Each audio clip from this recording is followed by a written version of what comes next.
Attends.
Vous suivez? Je voulais te dire merci pour ce jour que tu nous as encore accordé. Oui, mon frère. Merci pour cette journée qui est la tienne. Mais nous voulons particulièrement te suivre. Et nous ne nous sentons pas assez forts.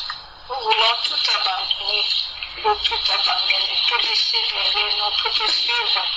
Parce que tu dis dans ta parole, que quiconque veut te suivre renonce à lui-même, s'éclaive de sa croix et qui vienne après toi. Car celui qui voudra sauver sa vie la perdra, et celui qui la perdra à cause de toi la retrouvera. Père, nous voulons pratiquement te rappeler tes promesses. Je te dis merci, Père. Merci, Seigneur, parce que tu as promis à tous ceux qui croiront en ta parole, à tous ceux qui prieront, développeront les prières d'adoration, de consolation et d'intercession. Tu les protégeras, Seigneur, contre toute attaque de malin. Tu garderas leur sens, Père éternel, mon Dieu. Tu les protégeras de la mort subite et des accidents corporels. Père éternel, mon Dieu, nous voulons te dire merci pour toutes ces promesses-là.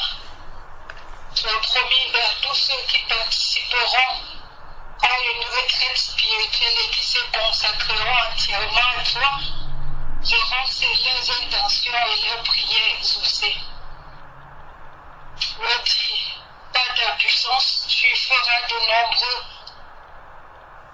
et merveilleux miracles. Que tu le fais déjà, Père éternel, mon Dieu, nous te rendons grâce. Tu as dit, par ta puissance, tu détruiras les sociétés secrètes. Et par tes mystères, par ta miséricorde, tu nous libéreras, tes âmes qui te tiennent captifs, aux prisonniers. Tu as promis que par ta puissance, Père éternel, mon Dieu, tu libéreras beaucoup d'âmes du purgatoire. Tu as promis, Père éternel, mon Dieu, que tu enseigneras de voix à qui voudra honorer ton sang et ton précieux nom, qui est au-dessus de tout nom. Que tu accorderas ta divine miséricorde à qui fera le regard de compassion sur ton sang précieux et tes saintes plaies. Que tu accorderas 4 années d'indulgence à ceux qui enseigneront ta parole à d'autres personnes. Merci Seigneur pour ta volonté plénière dans nos vies. Merci Seigneur pour le tout accompli dans nos vies. Merci Seigneur parce que c'est par ta grâce que nous sommes là. Merci. Ok. Vous avez suivi? Oui, mon frère. Oui, frère. Oui, nous allons. Oui, oui. Oui. D'accord. Oui, frère. Si je nous ai fait écouter cet échange, cette prière, c'est pour deux raisons.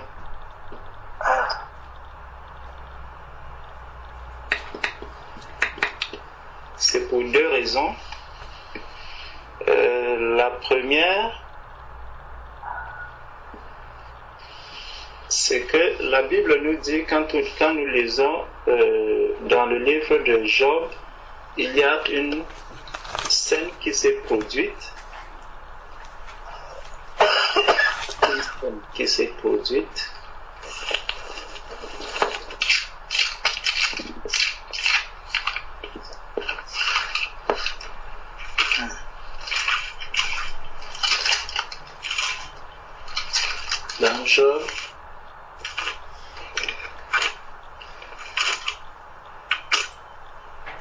Dans Job, au chapitre 2, il est dit, or, les fils de Dieu vinrent un jour se présenter devant l'Éternel, et Satan vint aussi au milieu d'eux se présenter devant l'Éternel. L'Éternel dit à Satan, d'où viens-tu? Et Satan répondit à l'Éternel, de parcourir la terre et de m'y promener. L'Éternel dit à Satan, as-tu remarqué mon serviteur Job? Donc, lorsque les enfants de Dieu sont rassemblés, il peut avoir des infiltrations, même dans les prières que nous adressons à Dieu. Et nous devons être très vigilants lorsque nous écoutons les prières des uns et des autres, lorsque nous écoutons les exhortations ou les encouragements des uns et des autres. La parole de Dieu nous dit, si nous prenons 2 Corinthiens,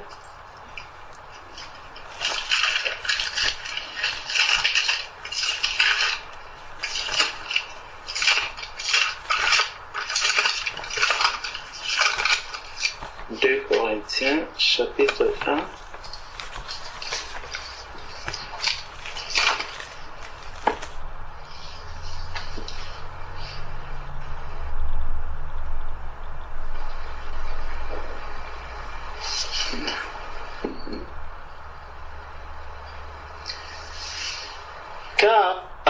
verset 20, 2 Corinthiens chapitre 1, verset 20.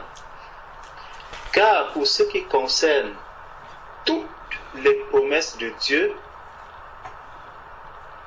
déjà ce mot, toutes les promesses de Dieu, pas certaines promesses de Dieu, toutes les promesses de Dieu, c'est en lui qu'est le oui.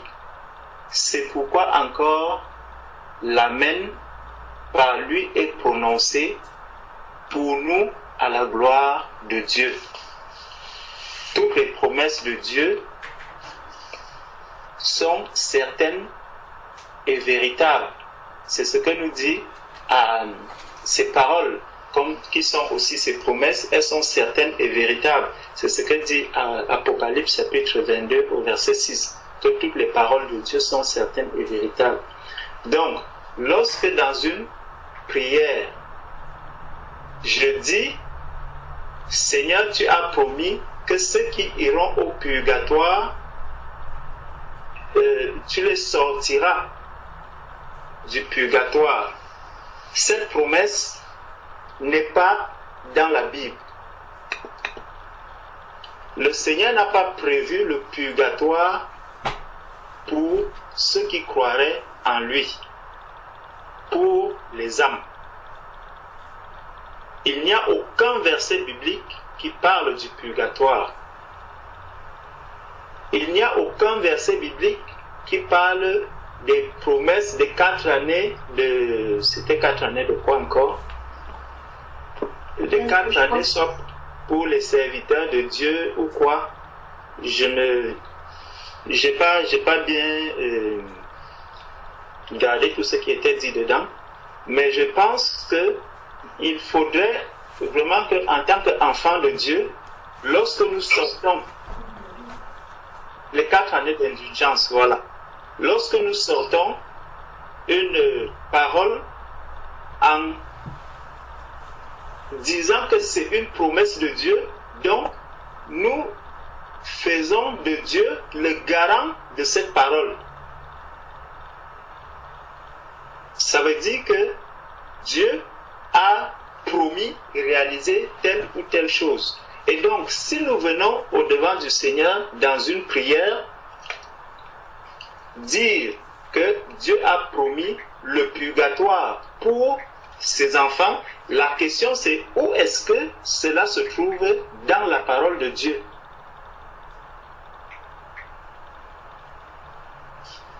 C'est pour ça que les personnes qui achètent souvent soit des livres de prière qui ont peut-être un passé de l'Église catholique, parce que c'est l'Église catholique qui parle du purgatoire. L'Église catholique parle du purgatoire comme un endroit où ceux qui ont des péchés, ceux qui sont sauvés, mais qui sont morts avec certains péchés, pourront aller attendre un certain moment dans un endroit et partiront de là par la suite pour aller rejoindre le Seigneur. Mais la question que l'on doit se poser, est-ce que ce raisonnement est biblique?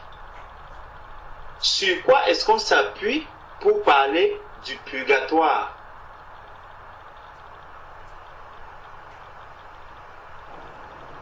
D'où est sortie même cette histoire du purgatoire? Il faudrait qu'on essaye vraiment de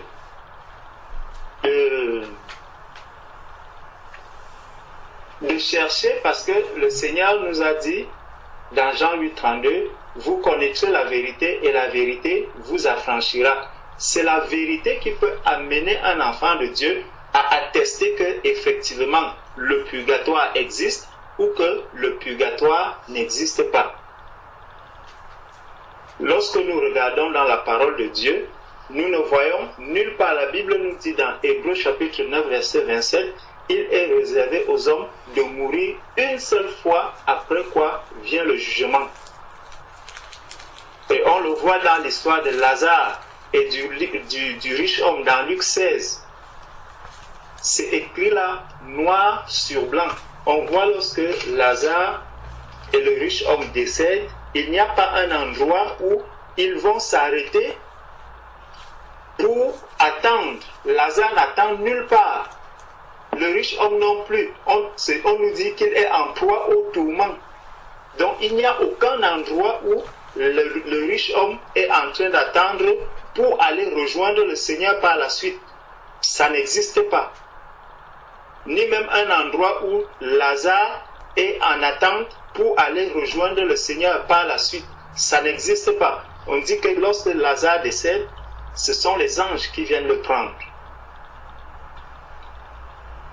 Et le sacrifice de Jésus a été un sacrifice parfait, c'était un sacrifice complet.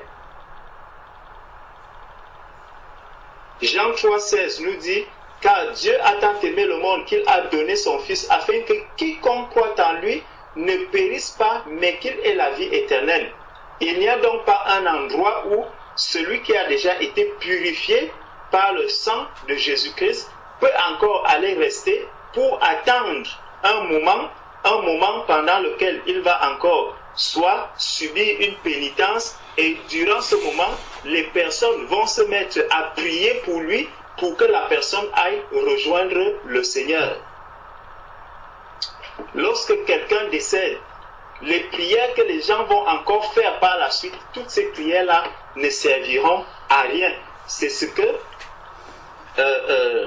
déjà même Abraham avait dit au riche homme que même si quelqu'un sort des morts pour aller même prêcher à ceux qui sont de l'autre côté, ils ne croiront pas parce qu'ils ont des prophètes là-bas. C'est quand on est en vie que nos prières peuvent avoir de l'effet et un impact sur la vie de nos frères et sœurs qui sont autour de nous. Donc le purgatoire est un pur mensonge que personne ne peut prouver par la parole de Dieu.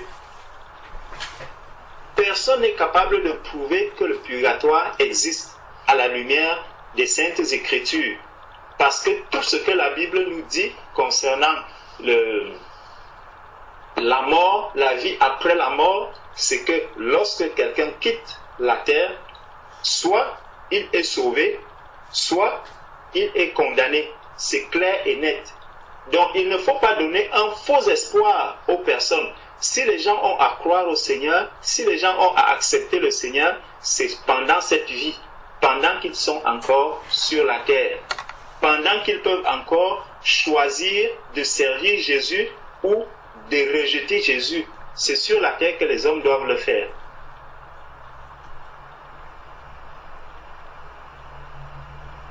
Et quand le Seigneur même donne des promesses à ses enfants, le Seigneur, il ne nous a pas dit que, contrairement à ce que beaucoup peuvent croire.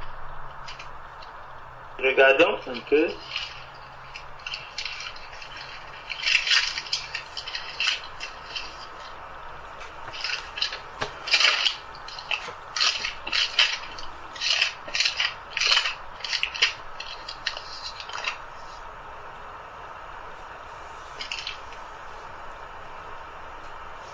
Dans Jean chapitre 3, verset 36, voici ce qui est écrit.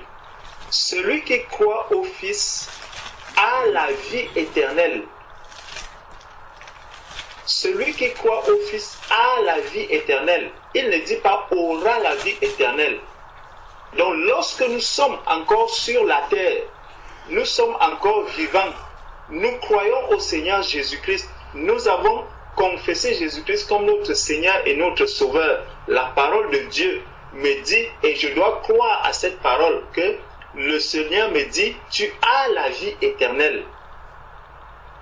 Celui qui croit au Fils a la vie éternelle. Celui qui ne croit pas au Fils ne verra point la vie, mais la colère de Dieu demeure sur lui. Il y a bien deux verbes qui sont conjugués là.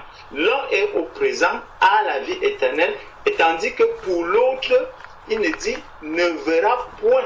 Donc, c'est le futur pour lui. Ça veut dire qu'il a encore un sursis. Il peut encore s'engager, il peut encore prendre la décision de suivre le Seigneur. C'est ce que Jean 3, verset 36 nous dit. Celui qui a cru, celui qui croit au Fils a la vie, tandis que celui qui ne croit pas ne verra point la vie éternelle, mais la colère de Dieu demeure sur lui. Donc, quelqu'un qui n'a pas le Seigneur aujourd'hui, qu'il sache que s'il quitte la terre aujourd'hui, sans avoir cru en Jésus-Christ, la colère de Dieu demeure sur lui. Ce n'est pas après la mort. Les enfants de Dieu, on est enfants de Dieu, étant encore sur la terre, nous avons la vie éternelle. C'est ce que la parole de Dieu nous dit. Et on peut encore prendre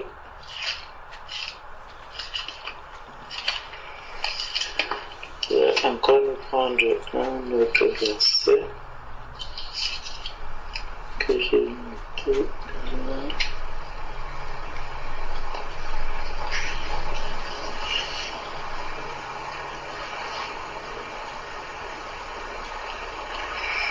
Voilà. Au verset. Donc, si nous prenons encore Éphésiens, dans le livre d'Éphésiens,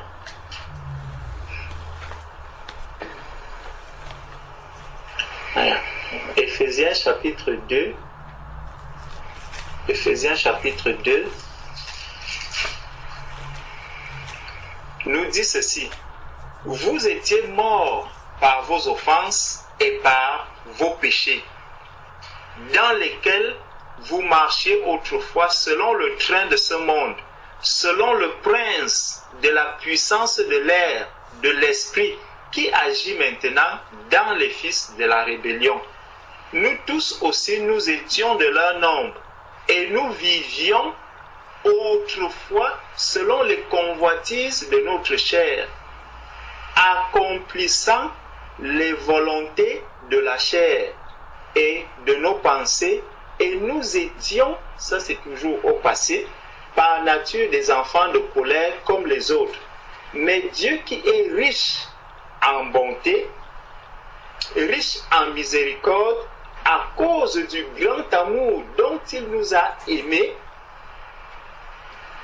mais Dieu qui est riche en miséricorde, à cause du grand amour dont il nous a aimés, nous qui étions morts par nos offenses, nous a rendus à la vie avec Christ.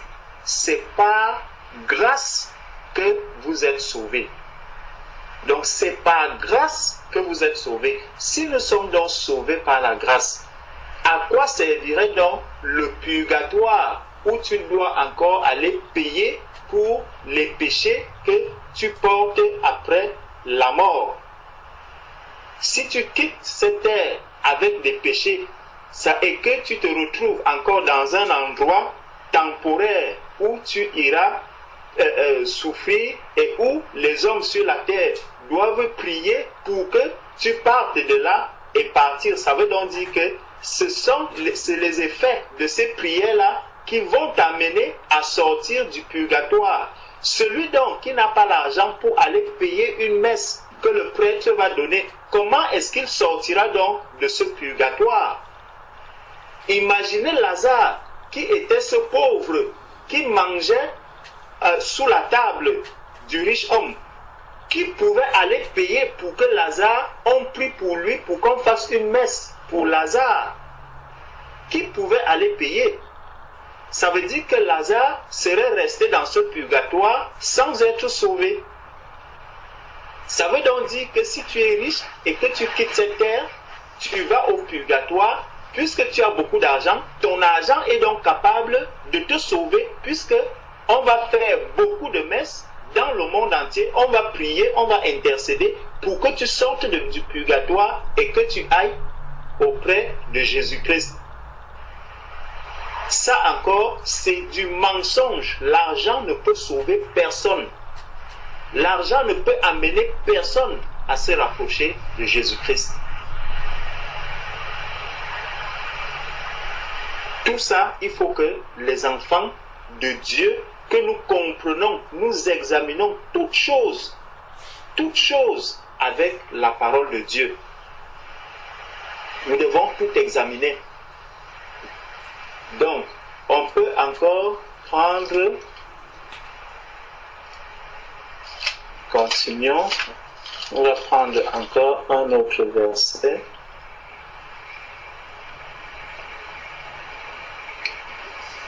Quand on écoute, par exemple, l'apôtre Paul, voici ce que l'apôtre Paul nous dit dans Philippiens chapitre 1. Philippiens chapitre 1, à partir du verset 21. Car Christ est ma vie et la mort m'est un gain.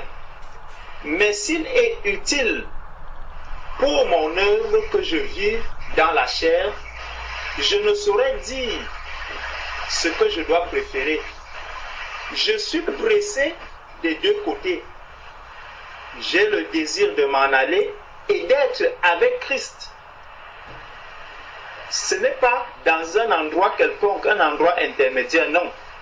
Paul dit, je suis pressé des deux côtés. J'ai le désir de m'en aller et d'être avec Christ, ce qui de beaucoup est le meilleur.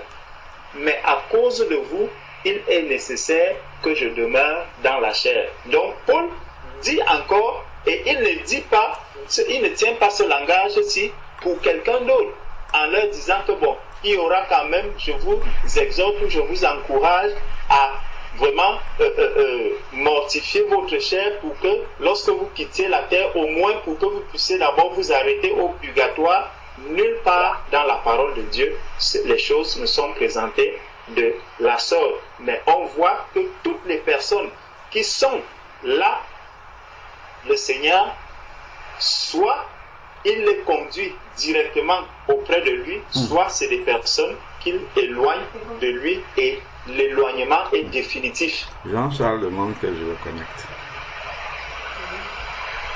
Déjà, dans le livre de Colossiens, allons dans Colossiens, encore pour voir quelque chose. Il avait dit qu'il reviendrait.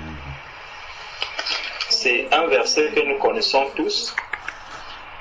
Dans Colossiens, chapitre 1, oui, à partir du verset 12. Et on va voir comment le mécanisme que le Seigneur effectue déjà avec ses enfants, avec quelqu'un qui vient même de s'engager avec le Seigneur. Le Seigneur opère déjà quelque chose. Il ne dit pas que comme tu es encore là, tu viens de passer dans les eaux du baptême, tu viens de te convertir, je vais d'abord te laisser dans une période d'observation. Le Seigneur ne laisse pas ses enfants dans une période d'observation. Le frère Jean-Charles.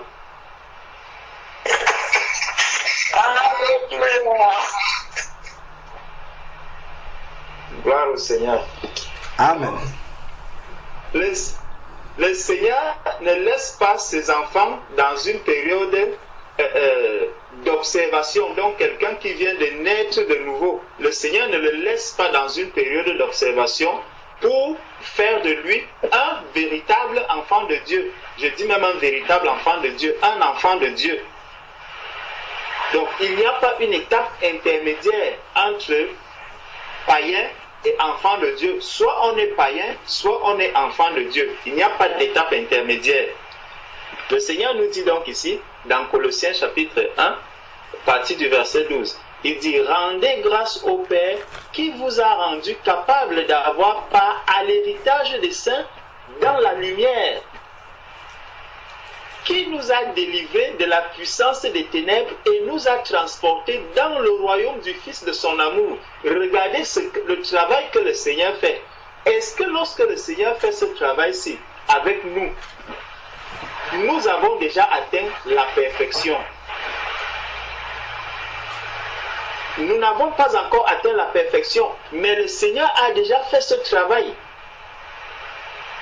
Le Seigneur a déjà fait ce travail. Il nous a déjà conduits là où nous devons être. C'est pour ça que nous avons vu que nous qui sommes sauvés, nous avons la vie éternelle. Un enfant de Dieu ne peut pas rester là, et se dire: lorsque je quitterai la terre, je passerai par un purgatoire pour arriver au Père par la suite. Et dire que c'est une promesse de Dieu. Ça veut dire que je suis en train de donner une fausse promesse. Une promesse qui vient des hommes, parce que c'est les hommes qui ont instauré l'histoire du purgatoire. C'est les hommes. Et lorsque j'ai essayé de regarder d'où était venue l'histoire du purgatoire, c'est en l'an 600. C'est en l'an 600, j'ai regardé sur Wikipédia d'où était venu le purgatoire. C'est là où j'ai vu, c'était en l'an 600, on dit au concile, soit au concile de Trent, qu'a commencé l'histoire du purgatoire. C'est une véritable invention humaine qui avait été adoptée. Et ça, c'est quelque chose, c'est une grande séduction qui peut amener les enfants de Dieu à devenir laxistes, à devenir légers en se disant: bon, Si aujourd'hui les autres vont être sauvés parce que ils se sont sanctifiés, ils ont tenu ferme sur le chemin, bon, moi j'ai quand même connu le Seigneur, même si à un moment donné je baisse les bras, je sais que je pourrais passer par le purgatoire, je vais accepter, souffrir au purgatoire pour aller rejoindre le Seigneur. Non, il ne faut pas donner de tels faux espoirs aux personnes. Même à un païen, parce qu'un païen aussi pourra dire, pourquoi moi je n'irai donc pas au purgatoire? Si lui, on dit que c'est un enfant de Dieu et qu'il va avec des péchés au purgatoire, moi aussi je suis une créature de Dieu, je peux aussi aller au purgatoire et aller me préparer là-bas pour rejoindre le Seigneur par la suite. Donc le purgatoire n'existe pas.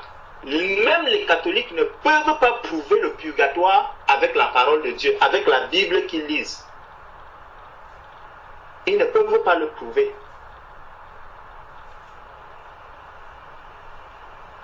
Nous devons tout faire, tout ce que nous faisons doit être dans la parole de Dieu, parce que c'est la parole de Dieu qui doit nous aider à connaître vraiment les promesses. Lorsque je dis, le Seigneur, tu as promis, il faut que je puisse ouvrir la parole de Dieu et voir où est-ce que Dieu l'a promis. C'est pour ça que le Seigneur nous conduit à admirer le comportement des Juifs de Bérée, qui examinaient tout le temps les Écritures. Ils examinaient chaque jour les Écritures, les Juifs de Bérée. Ils ne se laissaient pas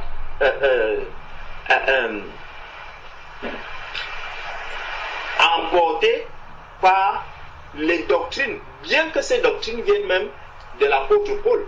Mais les Juifs de Bérée ne les acceptaient pas comme ça.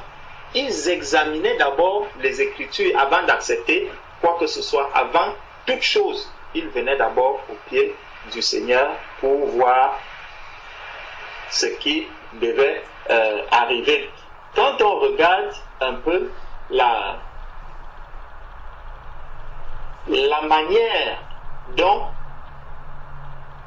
ce Dieu qui nous a tellement aimés au point de donner son propre Fils pour que nous ayons la vie, pour que nous soyons sauvés, qui arrive même jusqu'à châtier un homme, un saint, à châtier son enfant, même jusqu'après la mort.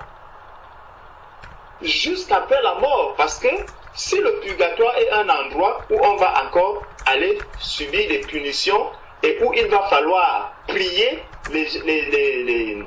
ses frères et sœurs qui sont sur la terre vont commencer à prier pour lui, pour que lui aussi par la suite il aille prier pour eux après la mort. C'est que ce Dieu-là est vraiment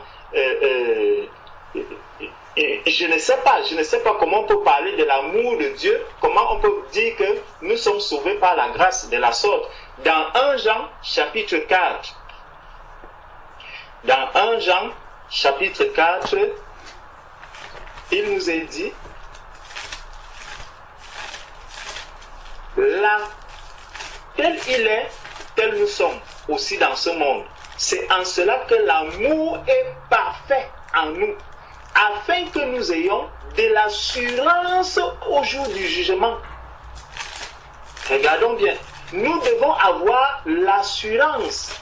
Je dois être sûr que je suis un enfant de Dieu, je suis sauvé. Je ne dois jamais parler du purgatoire, parce que celui qui parle du purgatoire n'a pas l'assurance.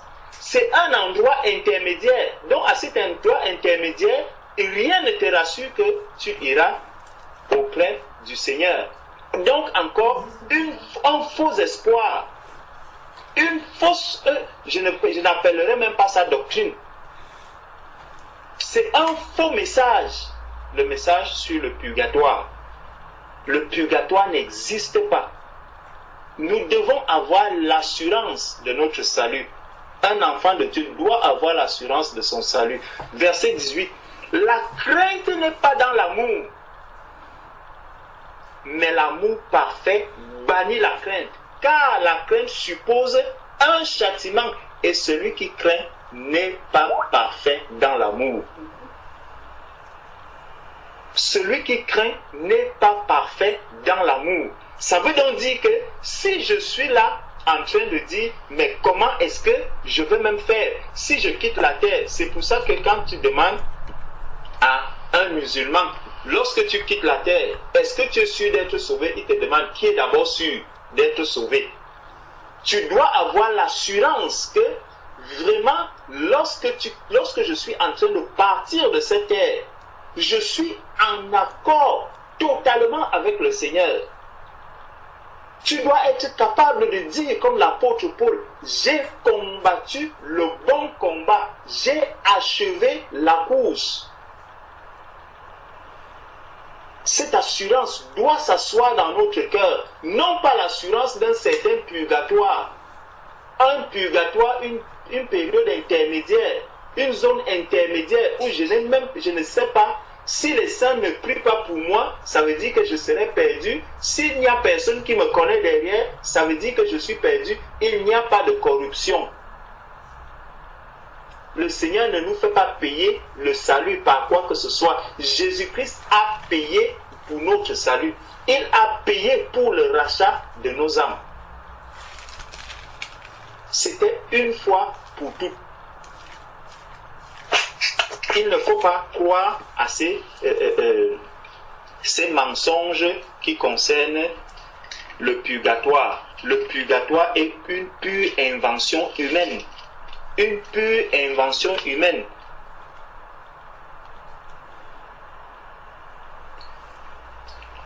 Si nous prenons encore Hébreux, prenons Hébreux, chapitre 10. Hébreux, chapitre 10. À partir du verset, commençons même au verset 6. Tu n'as agréé ni holocauste, ni sacrifice pour le péché. Alors j'ai dit, voici je viens, dans le rouleau du livre, il est question de moi, pour faire, ô Dieu, ta volonté. Après avoir dit, d'abord, tu n'as voulu et tu n'as agréé ni sacrifice, ni offrande, ni holocauste, ni sacrifice pour le péché, ce qu'on offre selon la loi, il dit ensuite, voici, je viens pour faire ta volonté. Il abolit ainsi la première chose pour établir la seconde. C'est en vertu de cette volonté que nous sommes sanctifiés par l'offrande du corps de Jésus-Christ, une fois pour toutes. Il n'y aura plus une sanctification après la mort, lorsque tu seras dans le purgatoire. Non, il n'y a pas une autre sanctification là-bas. Tu es sanctifié ici une fois pour toutes. Il n'y a pas un autre espoir que tu dois avoir. Et tandis que tout sacrificateur fait chaque jour le service et offre souvent les mêmes sacrifices qui ne peuvent jamais ôter les péchés, lui, après avoir offert un seul sacrifice pour les péchés, s'est assis pour toujours à la droite de Dieu. S'est assis pour toujours à la droite de Dieu. Regardons un peu ce qui se passe. Lorsque Jésus-Christ meurt à la croix, le corps de Jésus porte les péchés de tous les hommes. Pour voir un peu combien est-ce que ce purgatoire est un grand mensonge. Le corps de Jésus porte les péchés de tous les hommes. Jésus-Christ avait dit au brigand qui est mort à la croix avec lui, aujourd'hui même, je serai avec toi au paradis. aujourd'hui même. Il ne lui a pas dit, nous allons d'abord à un purgatoire, puisque ce corps portait tous les péchés. Ça veut dire qu'il devait attendre à un endroit où il devait enlever ses péchés avant d'aller auprès du Père. Mais il a dit, aujourd'hui même, je serai avec toi auprès du Père. Si réellement nous examinons la parole de Dieu, seulement cet événement doit nous fermer la bouche et nous montrer que nous avons un choix radical à faire. Soit je m'engage avec le Seigneur. Si je me suis déjà engagé avec le Seigneur, la foi, l'assurance que je suis sauvé s'établit dans mon cœur. Le purgatoire, je ne dois, au contraire, je dois le combattre comme si je combattais l'adultère, comme je combats la fornication, comme je combats le mensonge, comme je combats tous ces péchés. Je dois combattre aussi le purgatoire de la même manière. Peut-être même pire encore, parce que ça donne un faux espoir aux personnes. Ça donne aux personnes d'être encore légères dans leur marche. Ça donne même aux catholiques de rester là-bas et de se dire, bon, si, comme vous dites que vous êtes sauvés, moi aussi, je peux aller passer par le purgatoire pour rejoindre mon Père par la suite. C'est un faux espoir qu'ils sont en train de leur donner. On était au verset 12. Verset 13 maintenant. Attendant désormais que ses ennemis soient devenus son marchepied. Verset 14. Car par une seule offrande, il a amené à la perfection pour toujours ceux qui sont sanctifiés. On va voir un saint, on se dit que celui-ci, il est même quoi? Toi aussi, tu crois que tu es plus saint que qui? Le Seigneur dit ici qu'il nous a amenés à la perfection. Dieu est souverain. Tu quittes la terre, il a dit lui-même, Jésus achève la sanctification des saints. Ne te regarde pas, ne te méprise pas, ne considère pas un saint comme étant quelqu'un, comme étant n'importe qui sur cette terre. Nous sommes les enfants de Dieu.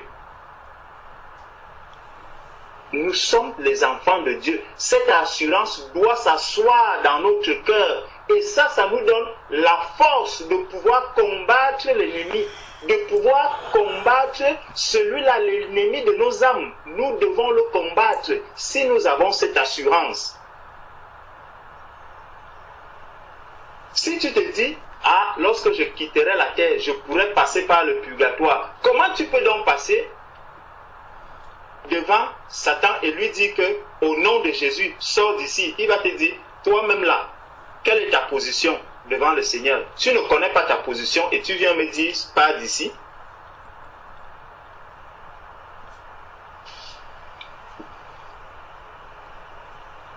Donc, descendons directement au verset 17. Et je ne me souviendrai plus de leurs péchés ni de leurs iniquités.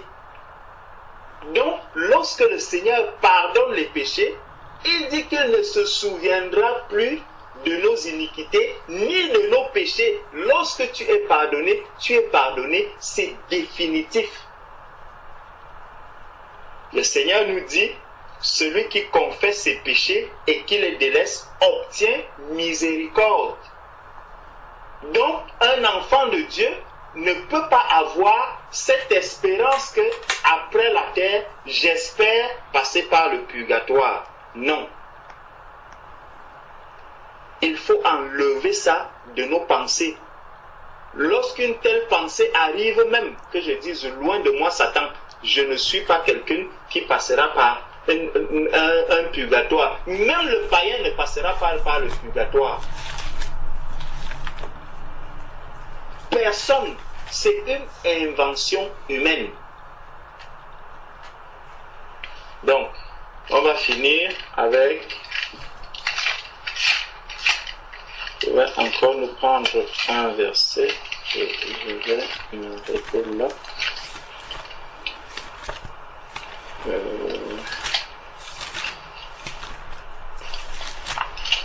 Donc,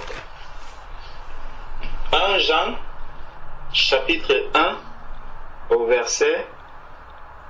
du verset 5 au verset 7.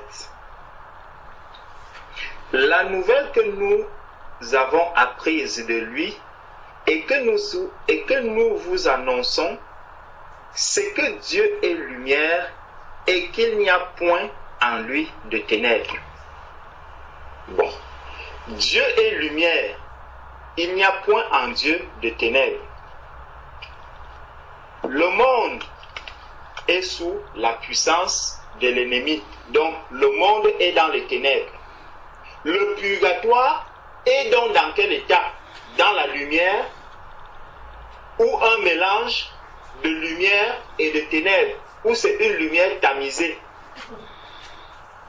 Puisque si c'est une période transitoire, la personne doit donc, à un moment donné, pouvoir être dans même dans l'état dans lequel il se trouve doit aussi être un état transitoire. Lorsqu'on mélange donc le jour, la lumière et les ténèbres.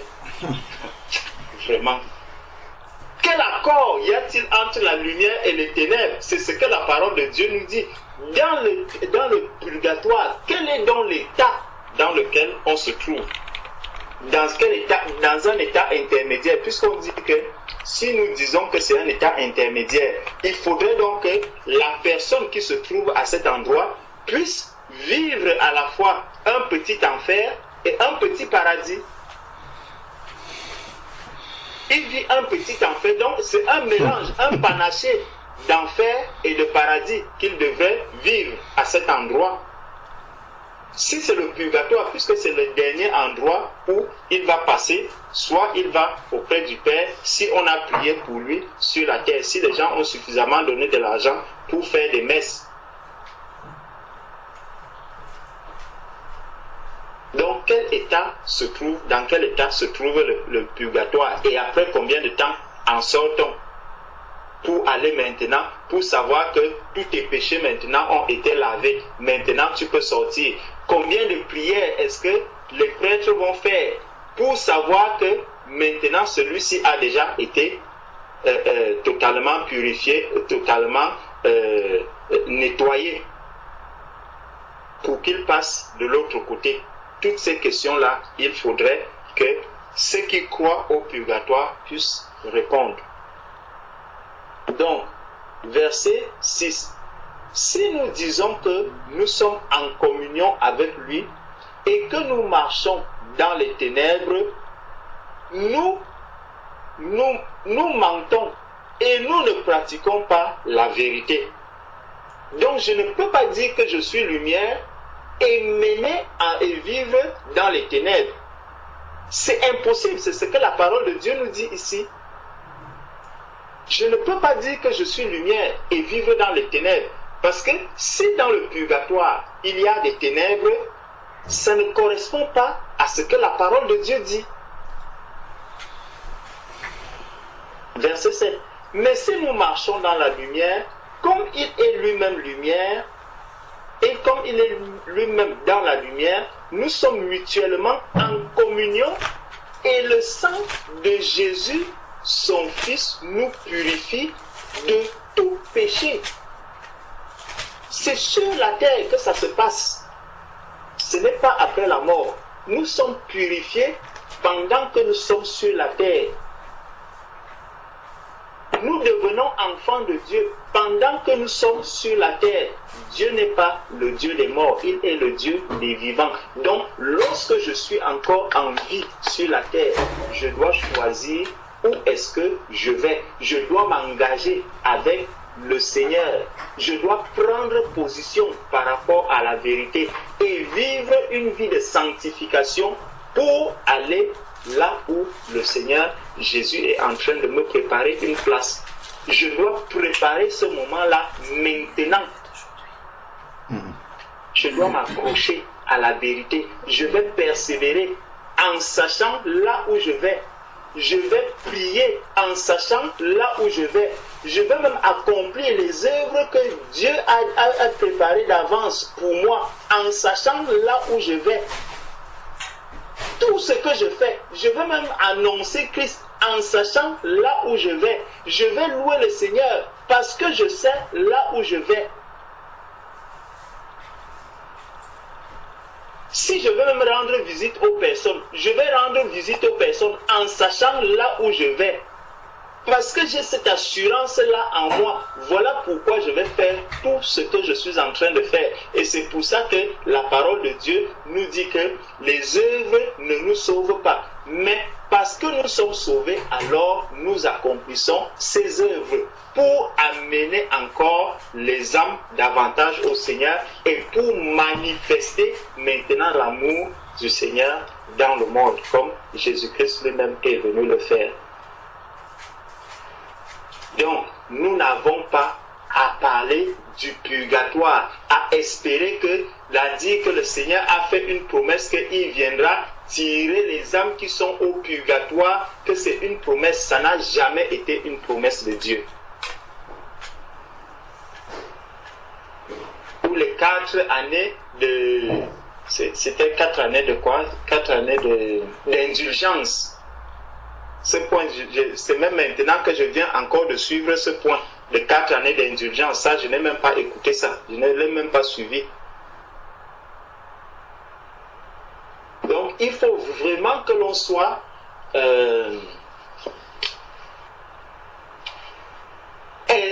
éduqué par rapport à nos prières, les prières que nous élevons au Seigneur.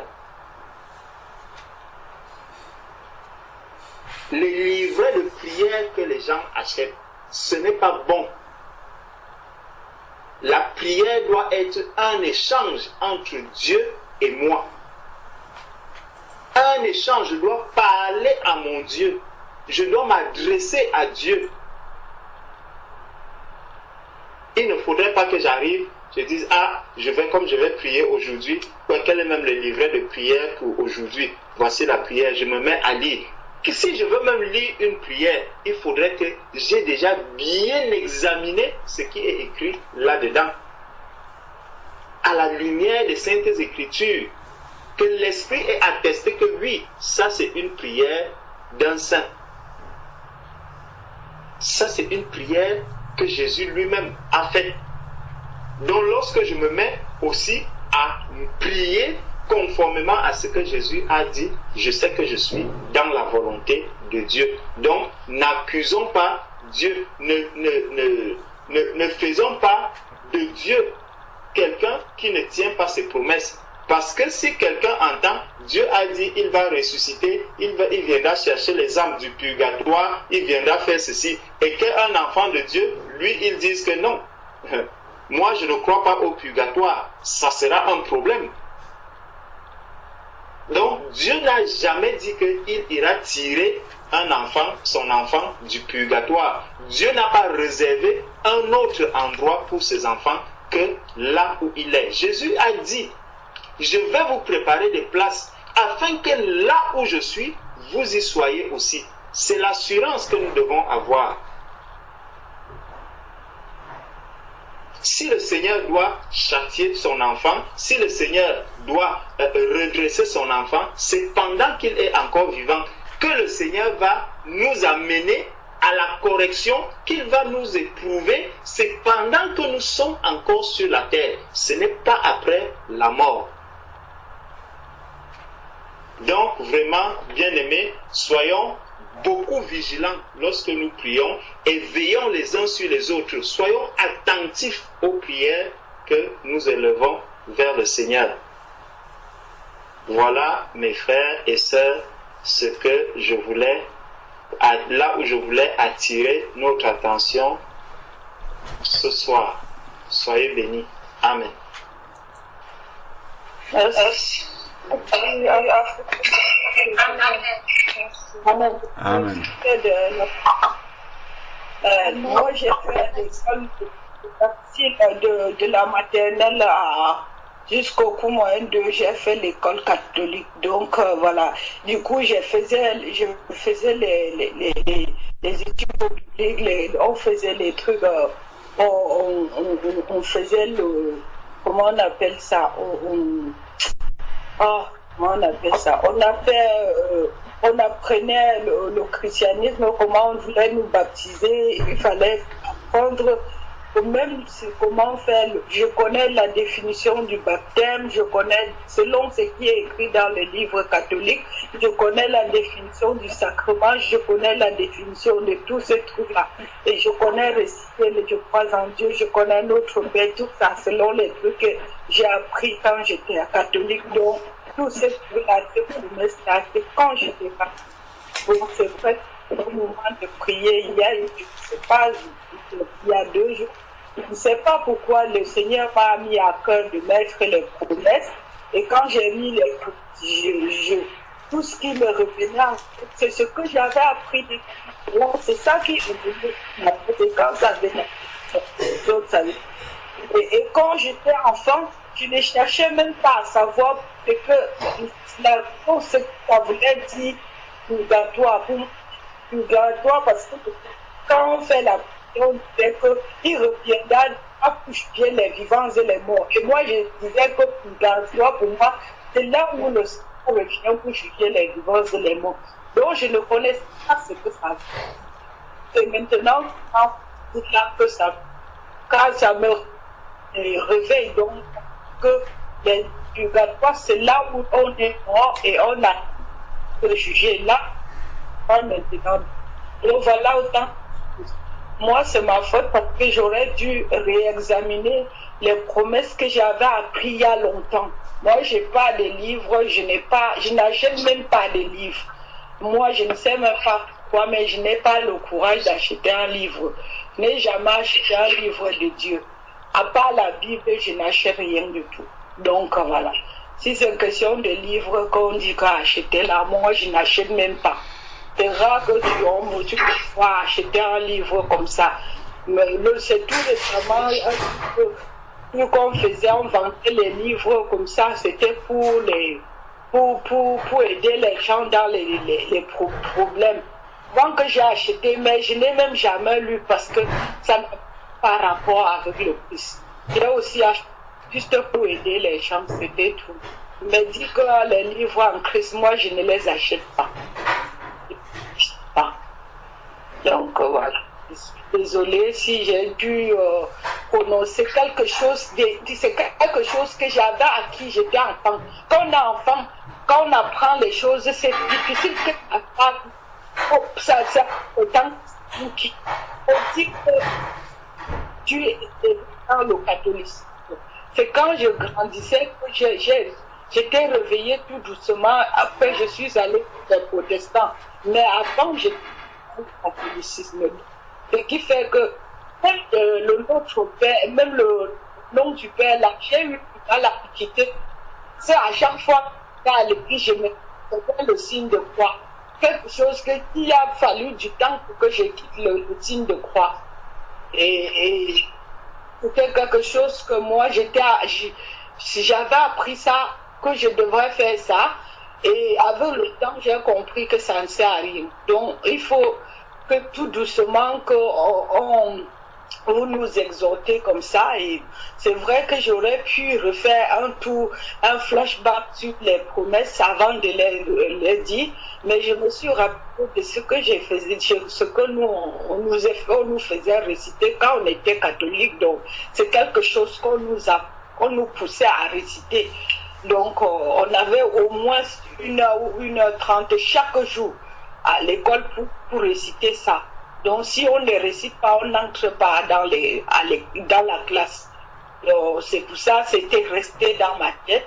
Et puis voilà quoi. Donc, hier, l'autre jour, quand je faisais la prière, je ne me suis même pas rendu compte que j'ai dit ça. Donc, voilà. C'est quand vous avez fait passer je ne sais pas, que je me suis rendu compte que j'avais dit ça, mais bon. Et en plus, c'est maintenant que vous m'éclairez que je me rends compte que purgatoire veut dire après la mort. Donc moi, je ne savais pas. Je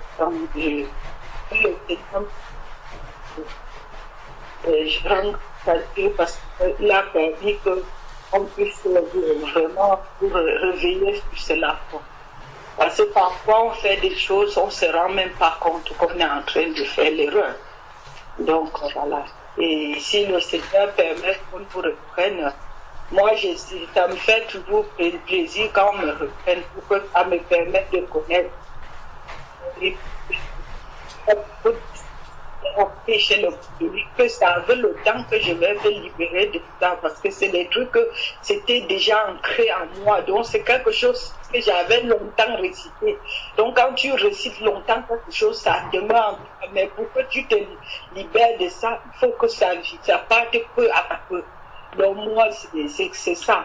J'ai une base catholique dont je n'y peux rien. Ça part tout doucement. Donc, c'est au fur et à mesure que quand on apprend la Bible, que ça me libère de ça tout doucement. Mais sinon, c'est pas moi qui fais, c'est arrivé. Donc voilà, je suis désolée.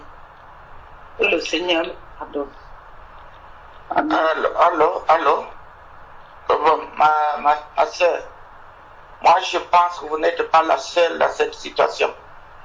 Moi aussi j'ai été catholique. Mais ce truc-là, ça va doucement, comme vous venez de le dire. Oui. Donc, il faut seulement prier et beaucoup lire la Bible, je pense bien, pour pouvoir enlever tout cela. Moi, j'avais remarqué ça. Amen. J'avais fait la prière. J'ai même parlé avec la sœur Gertrude. Je pense que ce matin. Mais, vous savez, quand il y a des groupes comme ça, on prie. L'ennemi aussi est là, hein, avec nos bouches. Donc, pour qu'on puisse... nous, on est qui devant tout ça. Même Jésus a été tenté. Et combien de fois nous? Donc, il ne faut pas prendre ça comme quelque chose qui est... Bon, ça arrivait à vous. Bon, il a pu peut-être utiliser votre bouche pour pouvoir manifester, pour pouvoir nous tromper dans la prière. Mais il n'a pas vaincu parce que nous sommes plus que vainqueurs en Jésus-Christ. Amen. Donc c'est tout ce que je peux vous dire. Seulement on doit beaucoup lire la parole de Dieu et chercher à connaître un peu et tout ça. Que le Seigneur puisse nous guider dans nos bouches quand nous prions. Que vraiment tout ce que l'ennemi peut sortir dans nos bouches, que ça soit fermé. Amen. Pour l'ennemi, que ça soit ouvert pour notre Dieu, mais pas pour l'ennemi. Alléluia. Ouais. Amen. Amen. Amen. D'accord. On est nombreux. C'est la base. On a quitté. Si d'autres n'ont pas quitté là, n'ont pas quitté chez les protestants. Même les protestants, ils ont quitté d'abord chez les catholiques. Après, ils sont venus dans la religion protestante. Mais les protestants, c'est la même chose que les catholiques. C'est les petits sœurs et les grands frères. Je ne sais pas comment je peux dire. Donc, aujourd'hui, on est nombreux dans cette affaire-là. Donc, il faut même pas que ça vous fasse mal. Bon, c'est tout ce que je pouvais vous dire. Bon. Amen. Amen. D'accord. Amen. Est-ce qu'on peut prendre la parole de Dieu? On va lire quelques versets. On va lire quelques versets qui vont nous aider un peu à comprendre.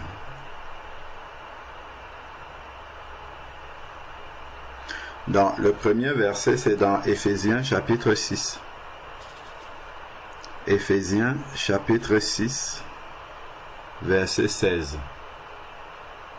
Éphésiens chapitre 6, verset 16. Éphésiens chapitre 6, verset 16. Il est écrit: prenez en toutes circonstances le bouclier de la foi avec lequel vous pourrez éteindre tous les traits enflammés du malin. Le bouclier de la foi avec lequel vous pourrez éteindre tous les traits enflammés de l'ennemi. Dans ma Bible, j'ai souligné le tout. Et aussi toute circonstance, le tout. Parce que tout à l'heure, Maman Amélia conseille à juste titre de méditer la parole de Dieu et ça va partir progressivement. C'est une chose de méditer la parole de Dieu, mais c'en est une autre d'avoir la foi dans ce qu'on médite. Parce que si nous méditons la parole de Dieu sans avoir la foi dans ce que nous sommes en train de méditer, en fait, ça ne produit pas le fruit dans notre vie. C'est-à-dire que quand je lis la parole de Dieu est une lumière. Et cette lumière-là vient éclairer des ténèbres dans ma vie. Il ne faudrait pas que je dise que ces ténèbres-là vont partir progressivement. Je prends un exemple que j'ai souvent vu. On prend la parole de Dieu, on éclaire un enfant de Dieu sur le fait que, par exemple, il ne faut pas utiliser le sang de Jésus pour couvrir les objets, pour mettre sur les personnes, et ainsi de suite. Un enfant de Dieu, il entend bien ça. Il lit bien dans la parole de Dieu que c'est une prière qui n'existe pas, mais la minute d'après, il continue à dire « je plonge ma maison dans le sang de Jésus » et ainsi de suite. Et ça reste. Et après, on va dire ça part progressivement. C'est une question de foi, mes frères et sœurs. C'est juste, je vous assure qu'il y a beaucoup, je suis protestant aussi, il y a beaucoup de choses dans lesquelles je suis né, que j'ai pratiqué, mais à chaque fois que la lumière est venue, je prends comme ça, je jette derrière moi et si tu me vois par rapport à celui qui pratique ça, on te dit que tous les deux, on a fait ça ensemble en grandissant, tu ne peux pas le croire. Pourquoi? C'est juste une question de foi. Lorsque tu es né de nouveau, il faut accepter que tu es devenu un bébé. Le bébé ne vient pas au monde avec un passé. Le bébé vient sans rien. Donc, en naissant de nouveau, il faut vraiment entrer, et ça c'est encore une question de foi. Il faut entrer par la foi dans la peau d'un bébé spirituellement. C'est-à-dire que le bébé ne connaît rien. Il a tout à apprendre de ce monde-ci. C'est comme ça que nous devons aussi être spirituellement. Je ne dois rien prendre. La chose que je voulais garder dans ma vie ancienne, c'était le baptême d'eau. C'est après ça, dès que je suis entré dans l'immersion, après ça, tout ce qui était de ma vie passée est resté derrière. Et c'est ce que dit la parole de Dieu. C'est exactement ce que dit la parole de Dieu dans Romains.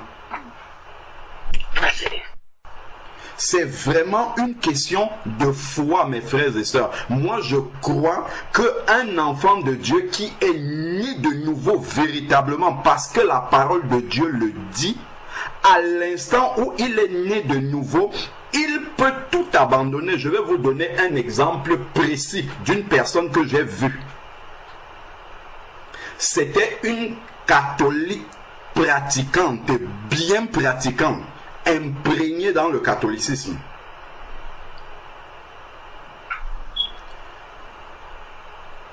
Nous connaissions sa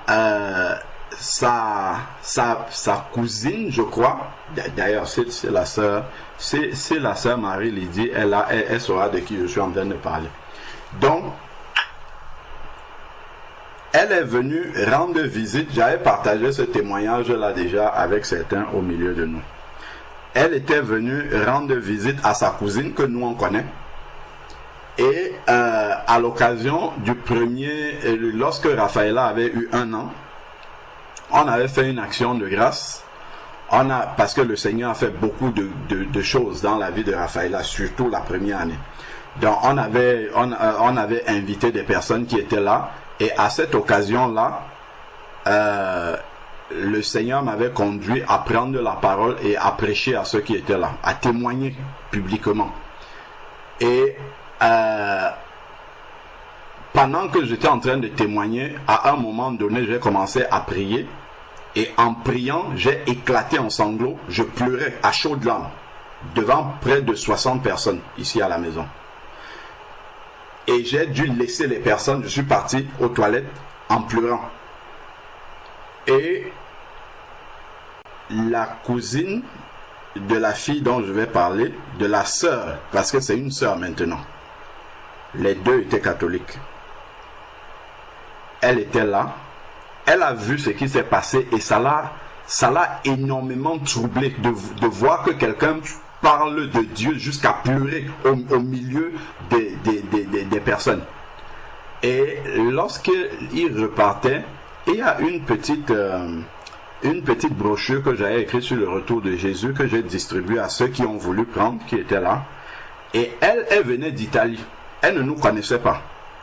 Elle est retournée en Italie avec ça. Et elle dit qu'elle a commencé à lire. Et elle ne comprenait pas ce qu'il y avait dedans. Mais dans son cœur, ça trottait de chercher à comprendre ce qu'il y a dans cette brochure-là. Elle allait même dans le bus avec. Ça n'arrêtait pas. Mais elle ne comprenait pas. Après, elle a déposé. Et il y avait sa Bible sur son étagère qu'elle n'avait pas lue depuis très longtemps. Elle a repris sa Bible. Et elle lisait dans le livre de Timothée, d'après ce qu'elle nous a dit. Et dans sa chambre, le Saint-Esprit est tombé sur elle. Et à cet instant-là, toute seule dans sa chambre, elle s'est convertie au Seigneur Jésus-Christ. C'est quelqu'un qui était dans les prières de Marie, avec les chapelets, avec les ceci, avec les cela, qui était bien imbibé dans le catholicisme.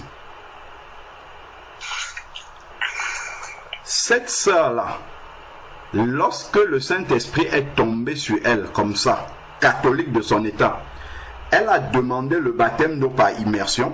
Elle est partie en Allemagne, elle vit en Italie. Elle est partie en Allemagne chez ses frères, parce qu'il y a, je crois, 2 de ses frères qui étaient convertis déjà. Elle est partie là-bas, elle a demandé à recevoir le baptême d'eau par immersion. Personne n'a essayé de la convaincre qu'il fallait qu'elle passe dans les eaux du baptême. Elle est partie. Quand on l'a plongée dans les eaux du baptême, elle est sortie en parlant en langue, directement.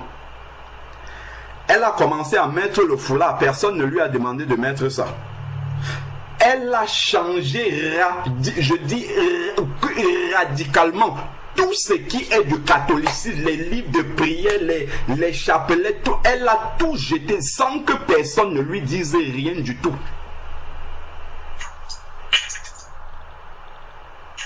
Je n'ai quasiment jamais eu l'occasion d'exhorter cette sœur-là, à part juste son témoignage qu'elle nous avait donné au moment de sa conversion.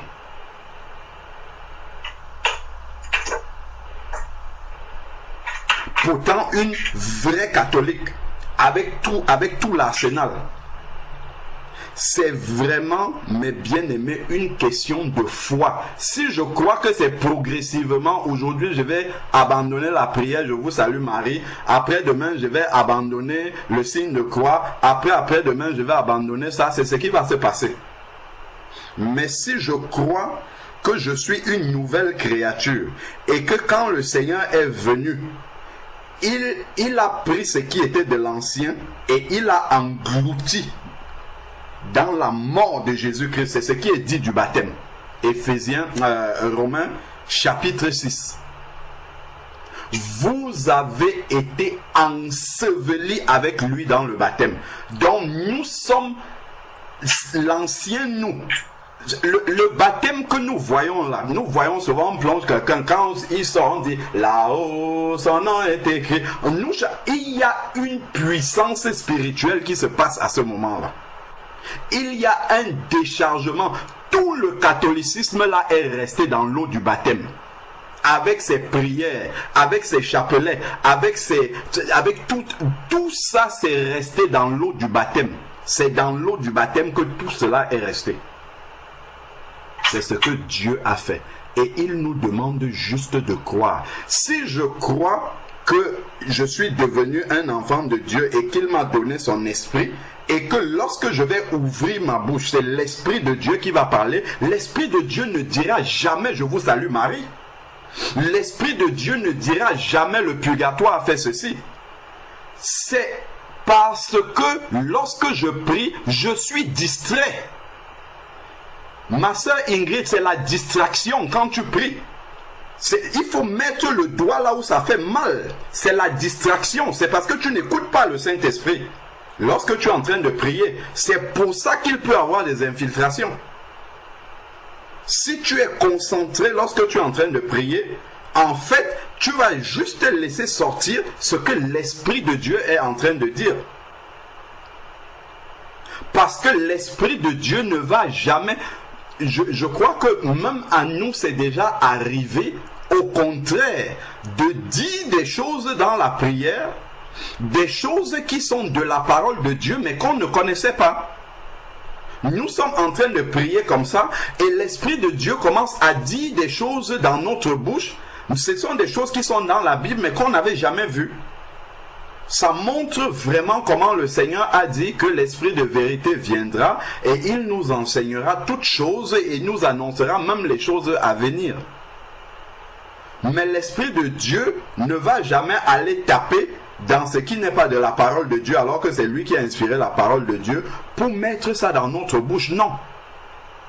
C'est nous qui allons chercher dans la chair.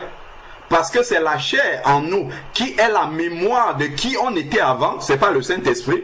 Nous-mêmes, nous allons chercher dans la chair ce qui était avant et nous laissons ça sortir dans la bouche et il y a un mélange entre ce que l'Esprit de Dieu dit et ce que la chair aussi est en train de dire, qui vient de notre passé.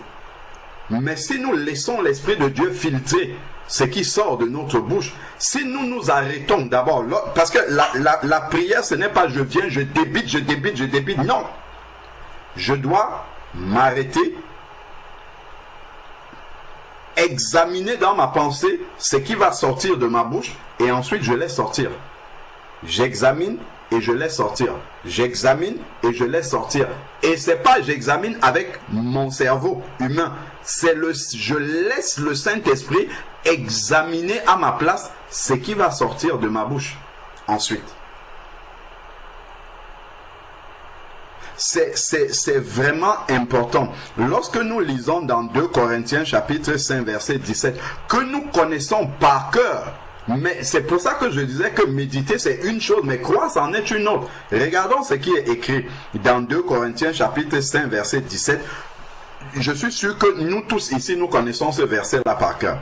C'est écrit, si quelqu'un est en Christ, je suis sûr que si on demande à nous tous ici, est-ce que nous sommes en Christ, 100% nous allons dire oui, nous sommes en Christ. Et c'est vrai. Si quelqu'un est en Christ, il est une nouvelle créature. Comme si ça ne suffisait pas de dire qu'il est une nouvelle créature, il nous précise ce que ça signifie. Les choses anciennes sont passées. Et voici, regardons ce qui est écrit dans notre Bible. Il dit toutes choses sont devenues nouvelles. Il ne dit pas petit à petit ça va devenir. Il dit toutes choses sont devenues nouvelles. Surtout des choses qui ne viennent pas du Seigneur, qui sont des fausses doctrines que nous avons eu à ingurgiter. Il dit toutes choses sont devenues nouvelles. Toutes choses sont devenues nouvelles. Donc si j'ouvre mon cœur et que je mets ma foi dans ce qui est écrit ici, le catholicisme fait partie des choses qui sont passées. Mais si je dis que ça va passer progressivement, c'est ce que je vais voir s'accomplir. Mais si je dis, je fais une prière radicale là maintenant, je dis Seigneur, ta parole dit que toutes les choses anciennes sont passées et que toutes choses sont devenues nouvelles. Père, au nom de Jésus, que plus jamais quelque chose de racines qui viennent des racines du catholicisme, que ça ne passe plus dans mon esprit, que ça ne sorte plus de ma bouche au nom de Jésus, parce que tu as dit que toutes choses sont passées, c'est ça que je vais voir s'accomplir. Et je ne vais pas rester à supplier Satan en lui disant non, Satan, laisse-moi un peu tranquille avec le catholicisme. Non, je dis, j'ai reçu un esprit nouveau qui est l'esprit de Dieu, et dans cet esprit-là, il y a la vérité. Il n'y a pas de mélange dans le Saint-Esprit. Donc, il n'y a aucune raison que le Saint-Esprit, il dit, nous sommes une nouvelle créature, toutes les choses anciennes sont passées. Et il n'y a aucune raison que le Saint-Esprit vienne avec les choses de mon passé. L'apôtre Paul aussi, regardons tout le passé de l'apôtre Paul. Tout ce qu'il a appris au pied de Gamaliel, toutes ces choses-là, il dit qu'il regarde ça comme de la boue. Ça n'avait plus d'influence sur lui. Il ne pouvait plus dire que, comme moi j'étais juif avant, je dois faire plutôt comme ça. Tu sais, moi j'étais juif avant. Au contraire, quand il arrive à côté de Pierre, qui a encore la mentalité des juifs et tout, il a repris Pierre publiquement. Il dit à Pierre, tu ne peux plus agir comme un juif. Puisque en Christ, il n'y a plus ni juif ni grec. Tu devais le savoir en tant qu'apôtre. Tu ne peux plus agir comme ça. Et dire, dans ma tête encore, je suis encore juif. Non, c'est terminé. C'est pour ça qu'il pouvait reprendre sévèrement Pierre, en disant, non Pierre, tu as mal agi. Tu ne dois plus agir comme ça. Parce que maintenant, tu es une nouvelle créature. Tu ne dois plus avancer dans ton esprit avec une mentalité de juif, mais une mentalité d'enfant de Dieu, né de nouveau, régénéré. Donc, ensuite, maintenant, ici, nous sommes une nouvelle créature. Tout à l'heure, j'avais parlé de Romains 6. Regardons ce qui est écrit dans Romains chapitre 6, à partir du verset 3. On lit, c'est bien, mais... souvenons-nous d'où nous sommes partis. Nous sommes partis de prendre le bouclier de la foi avec lequel nous pouvons éteindre tous les traits enflammés de l'ennemi. Donc l'ennemi va toujours venir essayer de semer la confusion dans notre esprit pour que nous disions n'importe quoi, ainsi de suite. L'ennemi va même ramener notre passé souvent dans notre esprit et dire tu n'es même pas digne de parler devant le Seigneur. L'ennemi vient avec tout ça. Mais qu'est-ce qui permet de balayer ça? C'est la parole de Dieu. La foi vient de ce qu'on entend, et ce qu'on entend vient de la parole de Dieu. Donc, quand j'entends ce qui vient de la parole de Dieu, j'ouvre mon cœur et je dis ça c'est vrai pour moi. Parce que Dieu ne fait acception de personne. Il m'a pris comme son enfant, et cette parole-là qu'il dit, elle est vraie pour moi. Et il n'y a aucune raison que ça se fasse plutôt progressivement. Donc, il dit ici, Romains chapitre 6, verset 3, il dit, ignorez-vous que nous tous qui avons été baptisés en Jésus-Christ, c'est en sa mort que nous avons été baptisés. Nous avons été ensevelis avec lui dans la mort par le baptême. Donc quand je lis cela, je crois que mon ancien moi, le frère lisait tout à l'heure dans Éphésiens chapitre 2 verset 1, vous étiez morts par vos offenses. Donc ici, il parle de l'enterrement de notre ancienne vie. On le confesse souvent quand on va faire un baptême. On dit on va ensevelir son ancienne vie. Comment alors les résidus de l'ancienne vie peuvent venir continuer à faire mariage dans la nouvelle vie? Non. Le catholicisme est resté dans cet ensevelissement-là. Avec toute sa mentalité, ses prières, tout cela c'est resté ici, là-dedans. Le problème c'est que, est-ce que je crois que c'est vrai? C'est là, le problème n'est pas au niveau du Seigneur qui va enlever progressivement. En fait, ce qui va se passer, c'est que ma foi va grandir progressivement. C'est ça en fait qui va se passer. C'est ce que moi j'ai décidé de faire. C'est que ma foi grandisse progressivement dans ce que Dieu dit. Mais si instantanément j'accepte ce que Dieu dit, ça se manifeste aussi immédiatement dans ma vie. C'est pour ça que vous pouvez voir deux personnes qui sont converties, un qui change radicalement et l'autre qui change progressivement. Parce que il y a un qui a ouvert son cœur totalement. Quand il reçoit la vérité, il met en pratique directement. L'autre reçoit la vérité, il raisonne d'abord, il dit non, ça va être petit à petit, ça va se faire. Donc ici, verset 4, Romains 6, nous sommes au verset 4. Nous avons donc été ensevelis avec lui dans la mort par le baptême, afin que comme Christ est ressuscité d'entre les morts, par la gloire du Père, de même nous marchions en nouveauté de vie. Dans la nouveauté là, il n'y a pas l'ancienne. C'est pour ça qu'il dit que les choses anciennes sont passées.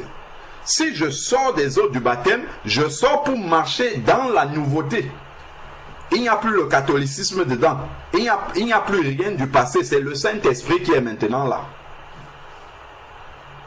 Donc au fur et à mesure comme éclair, je jette derrière, je jette complètement. Sauf si je ne suis pas encore éclairé par rapport à un point.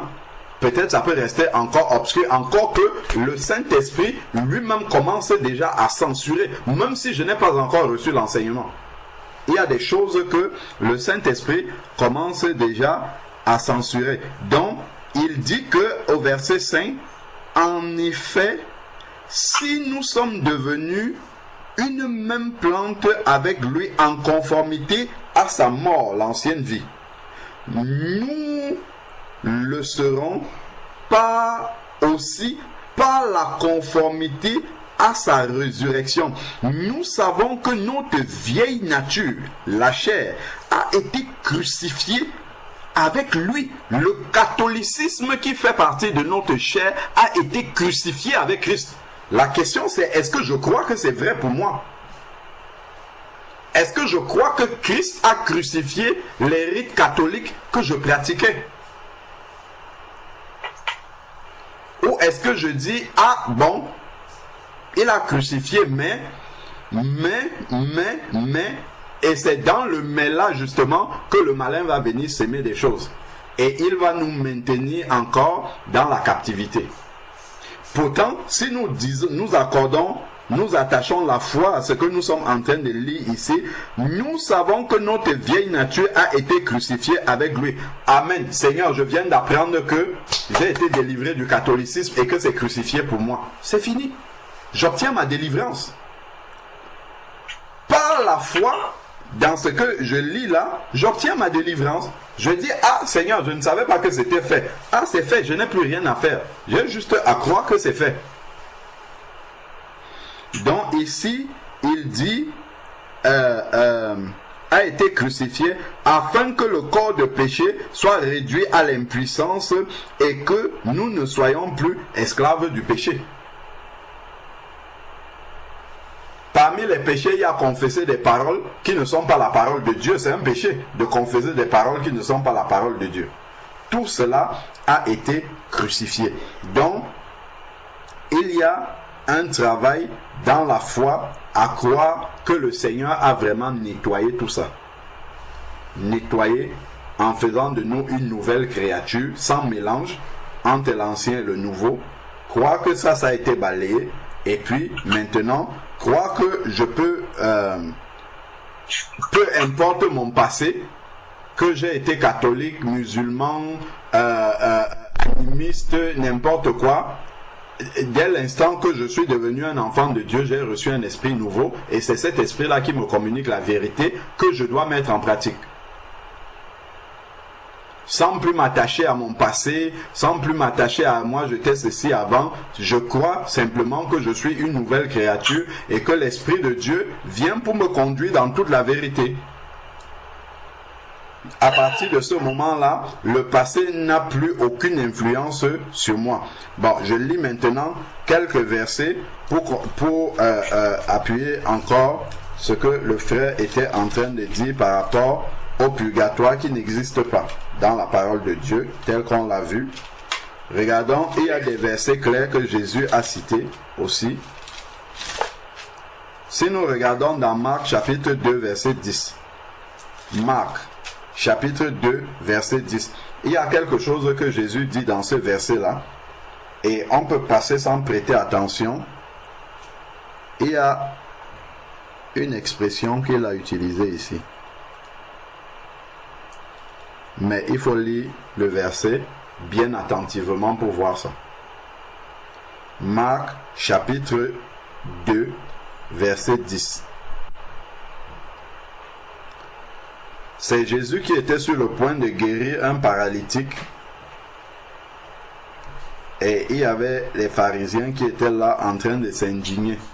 Et Jésus va dire quelque chose. Il dit, or, afin que vous sachiez que le Fils de l'homme a sur la terre le pouvoir de pardonner les péchés. Si nous lisons vite comme ça, il y a quelque chose que nous n'avons pas, peut-être nous n'avons pas fait attention. Je relis encore. Or, afin que vous sachiez que le Fils de l'homme a sur la terre le pouvoir de pardonner les péchés. Pardonner les péchés ne se fait que sur la terre. Après la terre, c'est terminé. Le Fils de l'homme ne pardonne plus les péchés. Ce qui rejoint Hébreux 9, 27. Il est réservé aux hommes de mourir une fois, après quoi vient le jugement. S'il y avait des péchés à pardonner, c'est pendant ton vivant sur la terre. Quand tu pars de la terre, le Fils de l'homme ne pardonne plus les péchés. Il a le pouvoir sur la terre, c'est lui-même qui a dit, sur la terre de pardonner les péchés. Après cela, c'est terminé. Il n'y a plus de pardon de péché possible, mais simplement venir écouter la sentence de ce que notre vie a produit, ou le ciel, ou les temps de feu. Dans 1 Jean chapitre 5 verset 13. 1 Jean chapitre 5 verset 13, le frère a lu également Jean chapitre 3 36, c'est dans le même sens. C'est écrit dans 1 Jean chapitre 5 verset 13. Cela je vous l'ai écrit. C'est Jean qui écrit à des chrétiens, des enfants de Dieu. Cela je vous l'ai écrit afin que vous sachiez. C'est quelque chose que nous devons savoir et garder dans le cœur. Que vous avez la vie éternelle. Ce n'est pas que vous allez avoir la vie éternelle après le purgatoire. C'est que vous l'avez déjà quand vous êtes en train de vivre là. Vous avez la vie éternelle, vous qui croyez au nom du Fils de Dieu. Donc ce qui nous garantit la vie éternelle, c'est que nous continuons à croire au nom du Fils de Dieu, c'est-à-dire accepter Jésus dans notre cœur et vivre en conséquence. C'est cela. Croire au nom du Fils de Dieu. Tant que nous restons dans cet état-là, nous avons la vie éternelle.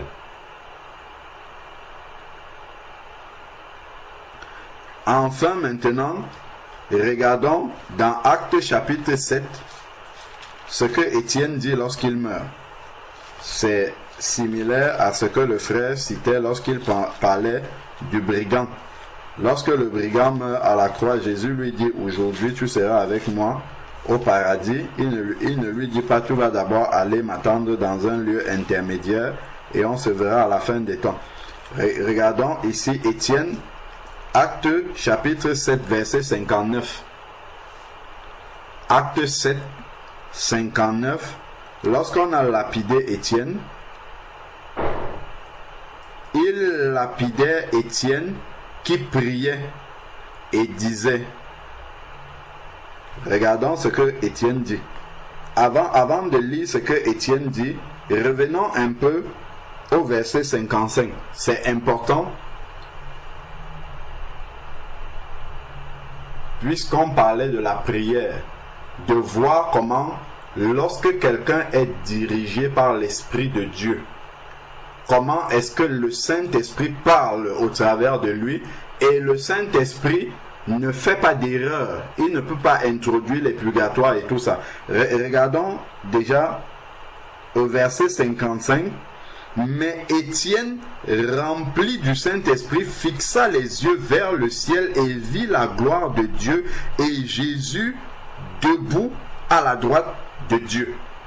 Donc, la parole du Seigneur nous indique déjà que Étienne était rempli du Saint-Esprit. C'est important. Donc, ce qu'il va dire est inspiré du Saint-Esprit parce qu'il parle étant rempli du Saint-Esprit. Et qu'est-ce que le Saint-Esprit dit donc? Donc, c'est un enseignement que le Saint-Esprit nous donne par la bouche d'Étienne ici. Donc, Étienne est rempli du Saint-Esprit. Donc, allons au verset 59. Il lapidait Étienne qui priait et disait, voilà Étienne qui prie par le Saint-Esprit. Il dit, Seigneur Jésus, reçois mon esprit. Étienne, rempli du Saint-Esprit, dit, Seigneur Jésus, reçois mon esprit. Seigneur Jésus, reçois mon esprit. Question. Jésus, qui va recevoir l'esprit là, est-il dans un lieu qu'on appelle purgatoire pour que l'esprit d'Étienne aille le trouver là-bas? Regardons juste le verset que nous avons lu avant. Le verset 55 nous dit où est Jésus.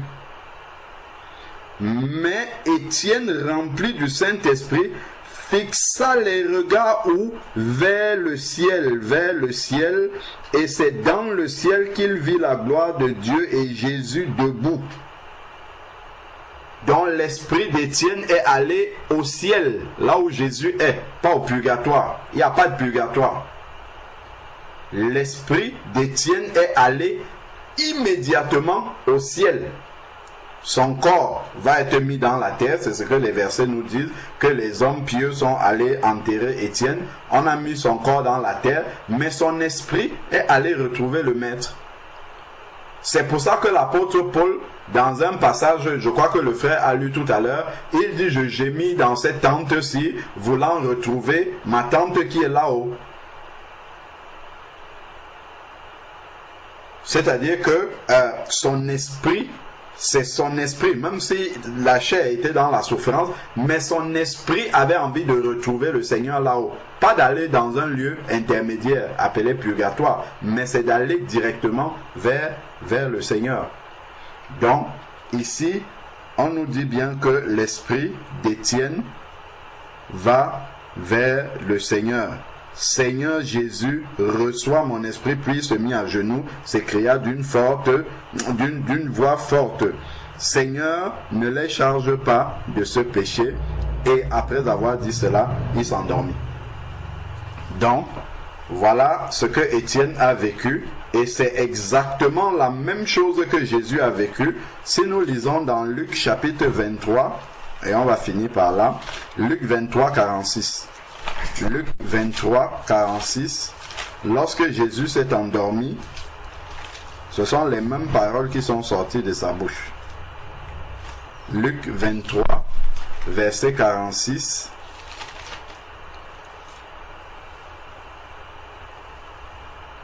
Luc 23, verset 46.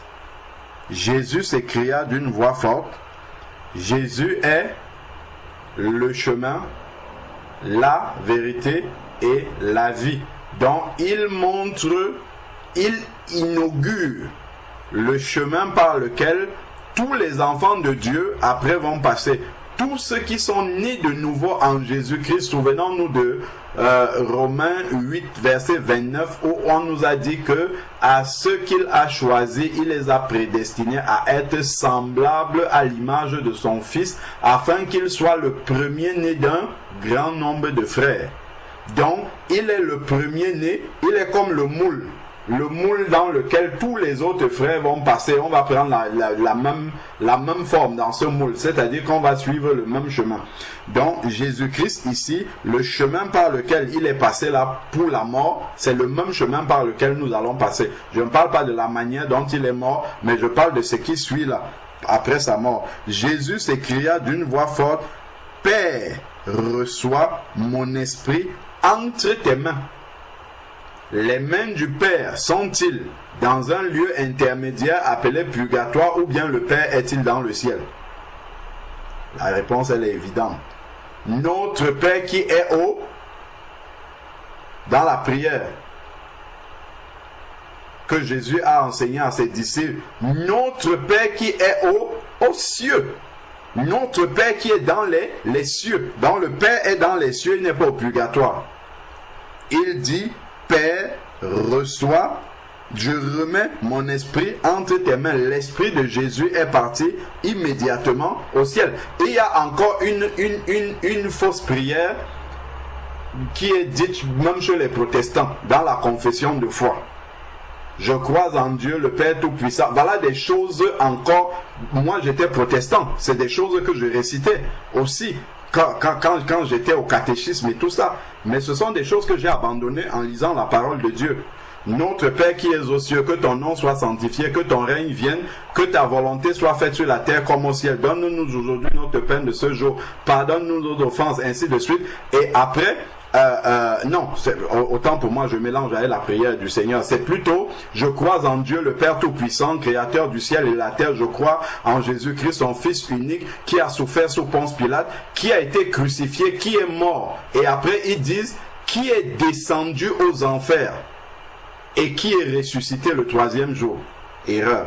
La parole de Dieu dit, Père, je remets mon esprit entre tes mains. Le Père n'habite pas en enfer. Jésus n'est pas descendu en enfer pour faire quelque chose.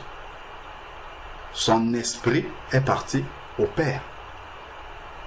Voilà encore des erreurs de la religion que nous corrigeons lorsque nous lisons la parole du Seigneur.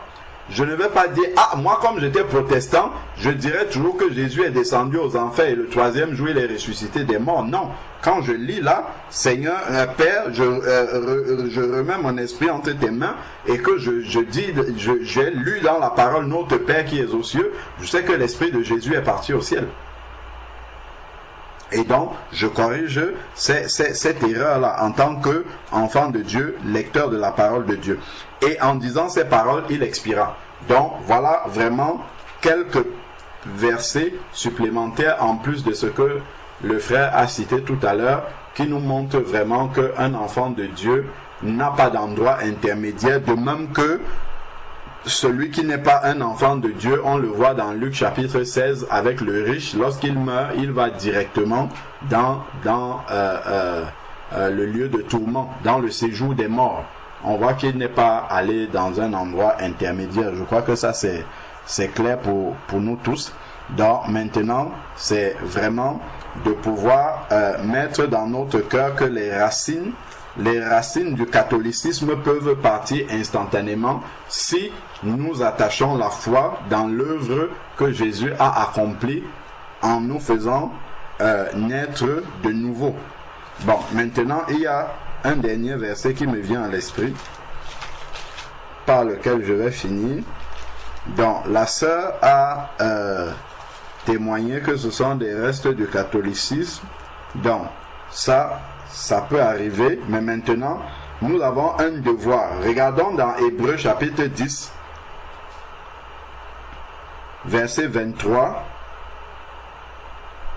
jusqu'au verset 25.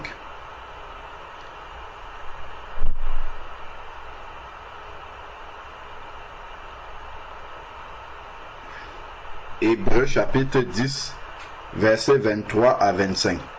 Il dit, confessons notre espérance sans fléchir, car celui qui a fait la promesse est fidèle.